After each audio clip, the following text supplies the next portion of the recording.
भले इतिहास की कुछ किताबों ने उन्हें हारा हुआ योद्धा माना हो, लेकिन अब इतिहास बदल रहा है।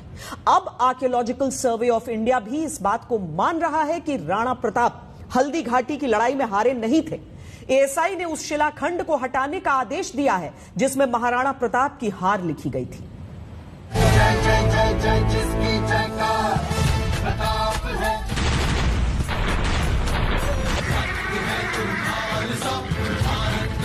वीर सा मेरा पुत्र प्रताप है, प्रचंड तू अखंड तू सूर्य सा भी ताप है। राणा की तलवार एक बार युद्ध भूमि में बिजली सी चमकी तो फिर मयान में वापस नहीं गई।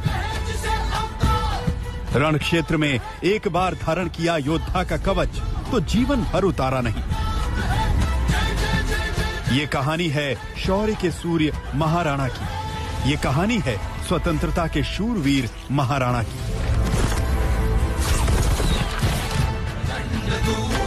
मेवाड़ के महाराणा का शौर्य अद्भुत था।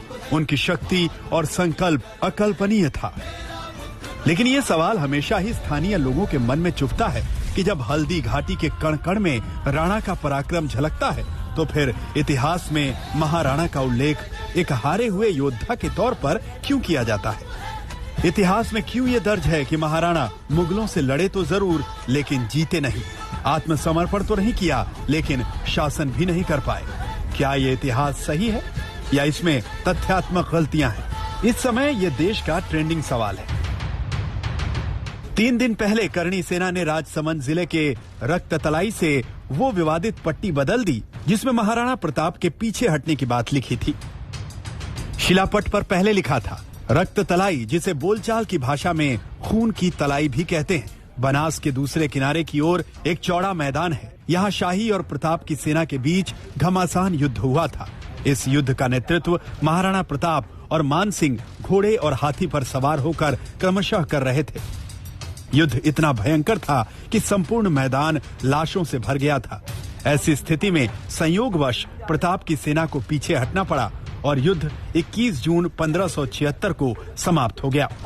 करणी सेना ने इस विवादित शिलापट्टी की आखिरी लाइन बदल दी और लिखा, युद्ध इतना भयंकर था कि संपूर्ण मैदान लाशों से भर गया था। ऐसी स्थिति में मुगलों की सेना को पीछे हटना पड़ा और युद्ध 21 जून 1576 को समाप्त हो गया।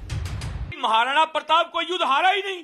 महाराणा प्रताप तो हमेशा लड़ा और आज भी महाराणा प्रताप की महानता के कारण, उनकी देशभक्ति के कारण, उनकी राष्ट्रभक्ति के कारण करोड़ों पर्यटक बाहर से आते हैं और हल्दी घाटी से एक मुट्ठी मिट्टी लेकर के जाते हैं और अपने देश में छिड़क करके ये कहते हैं कि महाराणा प्रताप जैसे वीर हमारे देश में भी पैदा हो।